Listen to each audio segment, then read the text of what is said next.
안녕하세요. 일용할 양식 독자 여러분. 6월 1일 일용할 양식 본문은 열왕기하 1장 1절에서 12절 말씀입니다. 북왕국 아시아 왕에게 두 가지 어려운 일이 발생합니다. 하나는 모압이 반역을 한 것이고 다른 하나는 아시아 그가 집 난간에서 떨어져 중상을 입은 것입니다. 아시아는 상처가 위중한 가운데 자신의 병이 나을지 여부를 알기 위해 에그론이 숭배하는 바알세붑에게 사자를 보냅니다. 그렇다면 왜 아시아는 여호와께 묻지 않고 바알세붑에게 물으려고 했던 것일까요? 아시아가 여호와를 몰랐기 때문일까요? 아닙니다. 8절을 보면 아시아의 사자들이 아시아에게 누군가의 외양을 열심히 설명하는 모습이 나옵니다. 그러자 아시아는 단박에 그가 엘리야 선지자임을 알아차립니다.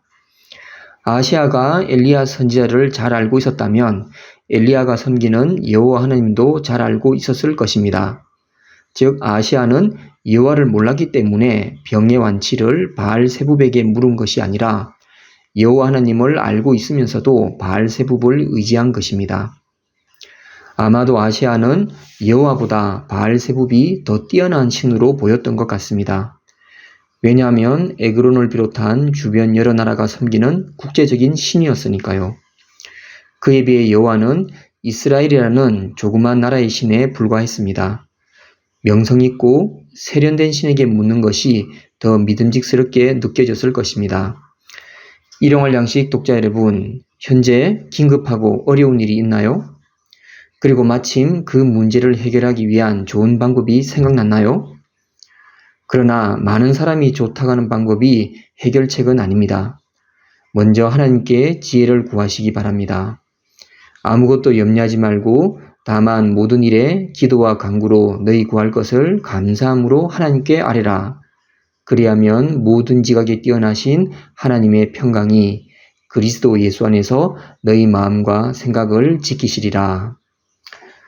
이에 참 하나님이신 여호와는 엘리야 선지자를 통하여 아시아에게 심판의 말씀을 전합니다. 그 내용은 아시아가 회복하지 못하고 죽는다는 것입니다. 그러나 하나님의 심판 메시지를 들은 아시아는 회개하지 않습니다. 끝까지 저항합니다. 그래서 회개하는 대신 자신에게 심판의 메시지를 전한 엘리야 선지자를 죽이려고 합니다. 오늘 본문에서 특이한 부분은 아시아가 엘리야 선지자에게 군사를 보내는 장면입니다. 엘리야는 하늘에서 불을 내려 2번씩이나 군사를 몰살시킵니다. 언뜻 보면 엘리야가 자신을 모시러 온 군인들을 부당하게 죽이는 것처럼 보입니다. 개역개정 성경을 보면 50부장이 엘리야에게 내려오라 하셨나이다 라며 정중히 말하는 것처럼 보여 더욱 그러한 생각이 듭니다. 그러나 그들은 엘리야를 정중히 모시러 온 것이 아닙니다. 이것은 그들의 말에서 알 수 있습니다. 50부장은 엘리야에게 내려오라고 합니다. 이것에 해당하는 히브리어는 레다인데 강한 협박조의 명령어입니다. 특히 11절에서 두 번째 50부장은 속히 내려오라라고 명령함으로써 아시아의 분노가 극에 달했음을 보여줍니다. 만일 아시아가 진정으로 엘리야를 모시려 했다면 무장한 군인이 아니라 대신들을 보내야 했겠지요. 즉 하나님은 아시아가 엘리야 선지자를 죽이러 보낸 무장 군인들로부터 엘리야를 보호해 주신 것입니다. 말씀을 맺겠습니다.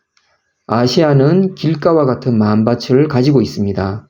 길가의 특징은 말씀의 씨가 뿌려지지만 사탄이 즉시 그 씨를 빼앗아 버리는 것입니다. 길가처럼 마음이 굳어 있어 말씀이 뿌리를 내릴 틈이 없습니다. 대표적인 부류가 신약의 종교 지도자들이나 바리새인들입니다. 그들은 예수님을 통해 하나님의 말씀을 듣지만 결코 회개하지 않습니다. 오히려 말씀을 들을수록 마음이 강팍해져서 나중에는 참 선지자이신 예수님을 죽이려고 모의합니다. 회개하지 않고 하나님의 선지자를 죽이려는 아시아와 너무나 닮았습니다.